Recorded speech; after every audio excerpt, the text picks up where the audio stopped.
बोलो सतगुरुदेव की जय हो।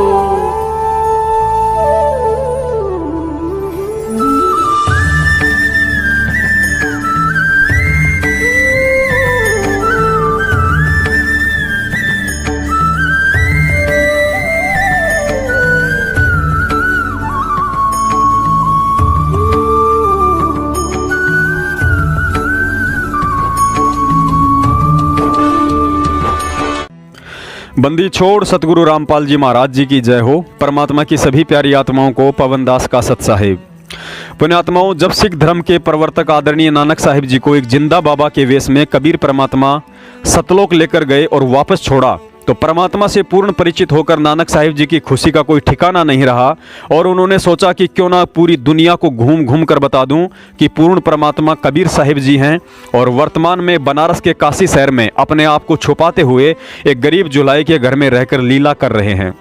12 साल तक नानक साहिब जी ने देश दुनिया में प्रचार किया, लेकिन इक्के दुक्के व्यक्ति को छोड़कर कोई भी उनकी बात मानने को तैयार नहीं था कि काशी वाला कबीर ही पूर्ण परमात्मा है।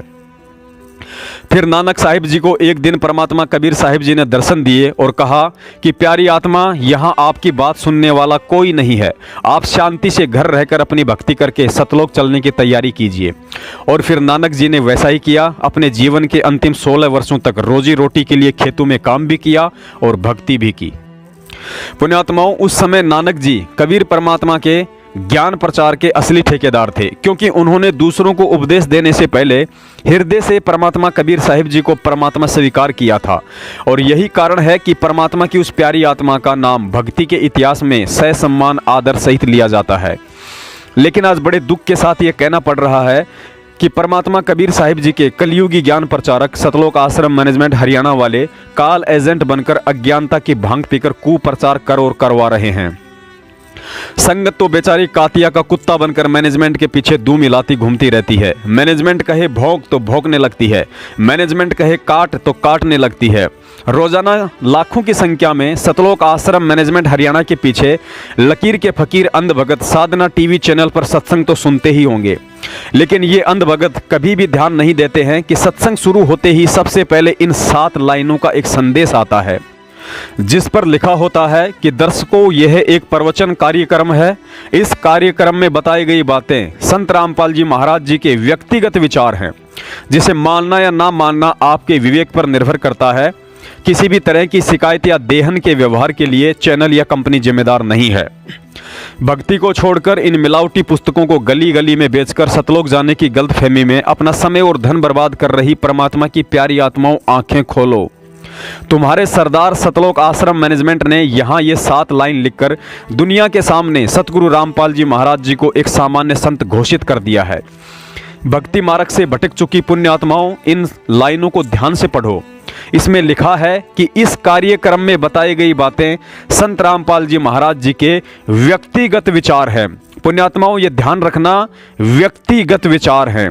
अर्थात संत रामपाल जी महाराज जी इस साधना टीवी चैनल के माध्यम से जो भी ज्ञान बता रहे हैं उसका गीता, वेद, कुरान, पुराण या किसी भी धर्म शास्त्र से कोई लेना देना नहीं है, क्योंकि ये उनके व्यक्तिगत विचार हैं। अर्थात मनमाना आचरण है, जिसे मानना या ना मानना आपके विवेक पर निर्भर करता है। आगे भाई साहब लिखते हैं कि किसी भी तरह की शिकायत या देहन के व्यवहार के लिए चैनल या कंपनी जिम्मेदार नहीं है। अर्थात यदि कल को संत रामपाल जी महाराज जी के ये सत्संग रूपी व्यक्तिगत विचार सुनकर कोई धार्मिक संस्था या समुदाय भड़क जाए, सामाजिक अराजकता या हिंसा हो जाए, तो उस मुसीबत के लिए चैनल अर्थात साधना टीवी चैनल और कंपनी अर्थात राष्ट्रीय समाज सेवा समिति जो साधना टीवी चैनल पर अपने धार्मिक व्यापार के लिए सत्संग चलवाती है, दोनों ही जिम्मेदार नहीं होंगे। अर्थात इसका सीधा सा मतलब यह है कि कल को यदि संत रामपाल जी महाराज जी के ये व्यक्तिगत विचार सुनकर कोई भड़क गया और बड़ा मुद्दा बन गया, तो उसके लिए साधना टीवी चैनल और सतलोक आश्रम मैनेजमेंट हरियाणा बिल्कुल भी जिम्मेदार नहीं होगा। उस मुसीबत के लिए खुद संत रामपाल जी महाराज जी ही जिम्मेदार होंगे। पुण्यात्माओं, अब आप ही बताओ, क्या हमारे गुरुजी किसी पर अपने व्यक्तिगत विचार थोपते हैं? और क्या हमारे गुरुजी जो शास्त्र प्रमाणित सत्संग करते हैं, क्या वे उनके व्यक्तिगत विचार हैं? सतगुरु रामपाल जी महाराज जी लगभग अपने सभी सत्संगों में एक बार इस सत्य का अवश्य जिक्र करते हैं कि पुण्यात्माओं, ये जो दास सुना रहा है कोई डूम भाट के गीत नहीं बल्कि पूर्ण परमात्मा का दिया हुआ ज्ञान है, अर्थात गॉड गिवन है।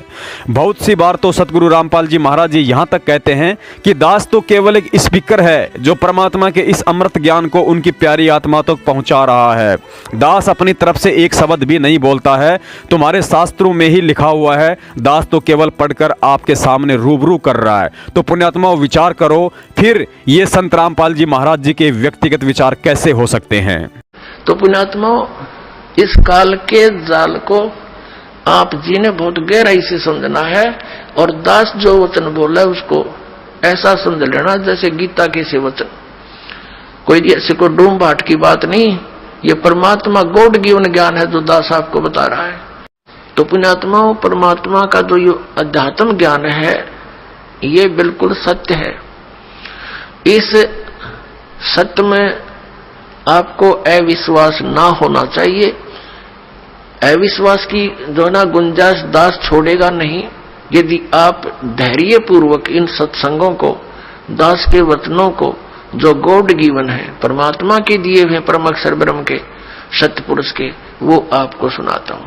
ये किसी डूम भाट के गीत दास नहीं सुनाता, उस परमात्मा का दिया हुआ ज्ञान आपके रूबरू और सभी सदग्रंथों से मेल करके आपके समक्ष प्रमाणित करता हूं।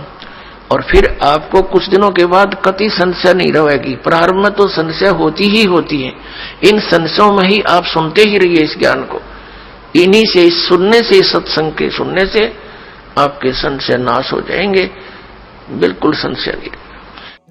पुण्यात्माओं, अब इसके आगे दास और कुछ नहीं कहेगा। गुरुजी कहते हैं ज्ञान और घाम का चमका सा ही होता है। जो वास्तव में भगत है वह तो इतने में ही समझ जाएगा कि इन काल एजेंट सतलोक आश्रम मैनेजमेंट वालों से और इनके गांव-गांव में फर्जी नामदान केंद्र वाली दुकानें खोलकर लोगों को ठग रहे नामदान संचालकों और कोऑर्डिनेटरों से किनारा कर लेगा। और जिसने काल की भांग कुछ ज्यादा ही पी रखी है, ऐसे लोगों को जब गुरुजी ही नहीं समझा पाए तो भला हम तुच्छ सत्सेवकों की क्या औकात है। बंदी छोड़ सतगुरु रामपाल जी महाराज जी की जय हो। सत साहेब।